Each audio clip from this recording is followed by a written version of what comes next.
항상 대한민국에 정확하고 빠른 소식을 알리기 위한 시스코크입니다. 구독과 좋아요는 영상 제작에 큰 힘이 됩니다.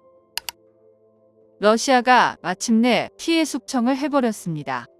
바로 러시아의 무장 반란을 시도한 용병기업 바그너 그룹의 수장 예브게니 프리고진이 탑승한 비행기를 고의로 격추시켜 버린 것인데요.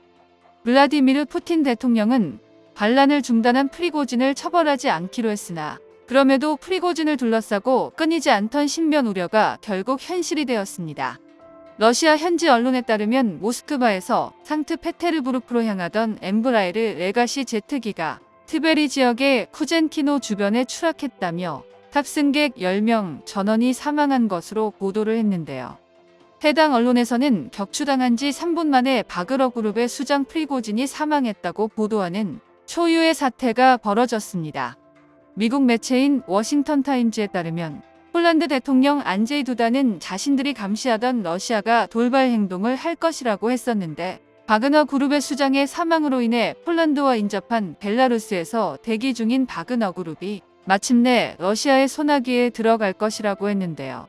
이에 폴란드 국방부 장관인 마리우시 부아슈차크도 전 병력을 전투 전 대기 상태를 유지하고 비상사태를 대비하고 있다고 전했습니다.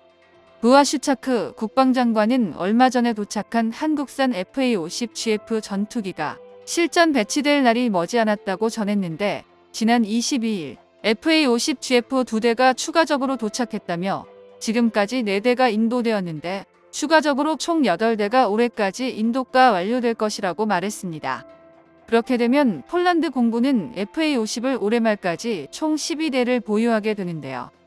폴란드를 비롯해 유럽 국가들은 러시아의 광기를 잠재우는 방법은 강력한 공중 제공권이라고 언급했습니다. 한편 한국산 FA-50GF가 폴란드 바르샤바에 추가로 도착하자 제23전술 공군기지 경납고로 이동대에 조립되며 조종사들이 키를 잡기 전에 철저하게 점검될 예정인데요. 이미 납품된 FA-50GF 1-2호기가 이번 8월 폴란드 국군의 날을 기념해 현지 비행에 처음으로 성공했습니다. 폴란드는 FA-50이 폴란드 공군이 보유한 미그-29와 편대로 등장해 함께 비행한 뒤 미그 전투기가 편대를 이탈하면서 FA-50으로 교체되는 의미를 자연스럽게 강조했는데요. 부아슈차크 국방장관은 FA-50GF에 대해 과거 소련제 전투기보다 몇 배는 더 낫다며 대한민국으로부터 기록적인 스피드로 FA-50 전투기를 인도받았다고 기뻐했습니다. 여기서 중요한 점은 1차 인도에 이어 2차 인도분까지 납품 속도가 더 빨라졌다는 것인데요. 그동안 미국을 비롯한 유럽 방산업체들이 인도 속도가 너무나 느리고 약속 시간을 지킨 적이 없었기에 대한민국이 이처럼 엄청난 속도로 전투기를 납품하는 것 자체가 놀랍다고 말한 것입니다. 그러면서 FA-50 전투기와 미국산 F-16 전투기를 대비하며 말을 화제가 되었는데 현재 우크라이나가 가장 원하는 것이 공중전을 위한 F-16 전투기입니다. 그동안 미국으로 몇 번이나 나라가 바이든과의 협상을 통해 F-16 전투기의 지원을 요청했었습니다. 그 이유는 우크라이나와 러시아 양측 모두 제공권을 장악하지 못한 채로 싸우고 있기 때문인데요. 현재 우크라이나는 서방으로부터 엄청난 수량의 기갑 무기를 받았음에도 불구하고 러시아의 방어선을 돌파하지 못하고 있습니다. 일정한 방어선을 돌파하더라도 시간이 지나면 원상복구되기 일쑤인데요. 그렇기에 우크라이나 대통령도 F-16 전투기를 통해 방어선 너머의 포탄을 날리는 적 포대를 공대지 정밀 타격으로 제거한다면 방어선을 뚫고 올라갈 수 있기 때문입니다. 그러나 이런 임무를 수행할 능력이 양측 모두에게 없다 보니 포병부대는 일부 드론 공격 외에는 아무런 견제도 받지 않고 자유로운 화력 지원을 하고 있는 것입니다. 이런 소모전은 우크라이나와 러시아가 시간을 점점 더 끌게 되면 우크라이나의 열세가 될 것인데요. 그래서 현재 우크라이나가 가장 절실하게 필요로 하는 무기가 바로 F-16인 것입니다. F-16은 멀티롤 제공기로 공대공 임무와 공대지 임무를 모두 수행할 수 있으며 심지어는 지대공 방공망 체계를 무력화시킬 수도 있습니다. 공중기동 성능도 우수해서 이런 종합적인 성능으로 평가했을 때 비슷한 세대인 미그 29나 수호이 27보다도 한 수위의 역량을 가진 것으로 여겨지고 있는데요. 그야말로 제공권 장악을 위해 태어난 전투기인데 우크라이나가 그토록 원하는 데에도 그럴 만한 이유가 있는 것입니다. 이번에 미국으로부터 F-16 전투기의 지원이 결정되면서 연말쯤 도착하게 될 F-16 전투기에 대한 기대가 높아지고 있습니다.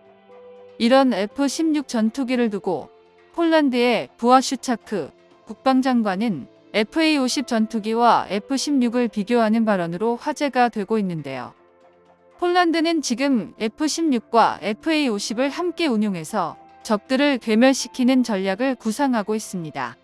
폴란드 공군의 노박 사령관은 FA-50에 대해서 인터뷰했는데 FA-50은 공중 우세 전투기로 사용되지 않을 것이며 그런 식으로 무장되지도 않을 것이라고 말했습니다. FA-50GF의 주된 역할은 항공 정찰 임무 수행에 있다고 했는데 여기에서 의미심장한 말을 전했는데요. 노박 사령관은 우크라이나 전쟁을 통해 가장 큰 공중 위협은 지상 약 100m 고도에서 매우 낮게 비행하는 순항미사일이라는 것을 알게 됐다며 FA-50에는 순항미사일 탐지와 격추에 적합한 레이더가 탑재되어 있다라고 말했습니다. FA-50은 실전에 투입될 경우 적기가 직접 맞닥뜨리기보다는 지상폭격과 순항미사일 격추 등의 임무를 수행한다는 것입니다. 폴란드군은 F-16이 가동될 때 FA-50으로 지상에서 전투기에서 발사되는 순항미사일을 격추하고 방공망을 초토화시키는 역할을 하게 만들 것이란 것입니다. 그런데 폴란드 일부에서는 FA-50GF가 제공권 장악을 위해 개발된 전투기들과 비교하면 무장이 너무 약한 게 아니냐고 말하는 세력들이 있는데요. 당장 폴란드가 미그-20 부대신 FA-50GF를 도입하지만 전술적으로 사용할 수 있겠냐는 말입니다. FA-50GF가 폴란드가 우크라이나의 기준 미그-29를 긴급히 대체하려는 목적으로 도입되어 무장이 약하지만 이후 납품하는 FA-50PL은 한국이 야심차게 개발하고 있는 블록 20 버전입니다. FA-50PL은 A4 레이더와 중거리 공대공 미사일 AIM-120 암람으로 시계외 공중전 능력을 갖추어 F-16을 가뿐히 넘기는 능력을 갖춘다고 했는데요. 또한 스나이퍼 타겟팅 포드와 레이저 유도 폭탄, 공중급유 시스템으로 더 강력해질 것이며 폴란드에 당장 배치되는 FA-50GF도 추후 블록 20으로 개량이 가능하기 때문에 긴급히 소련제 군용기를 한국산으로 대체하면서도 나중에는 FA-50PL로 업그레이드가 된다는 것입니다. 그렇기에 폴란드에서 도입하는 FA-50 개량형 블록 20은 최고의 가성비를 지니면서도 치명적이고 정확한 공격을 할 수 있는 전투기로 뚝부상할 것으로 기대되고 있기에 폴란드에서도 한국산 무기에 대한 긍정적인 여론이 대세로 자리 잡고 있습니다. 정보가 도움되셨다면 구독과 좋아요 부탁드립니다. 이상 시스코크입니다.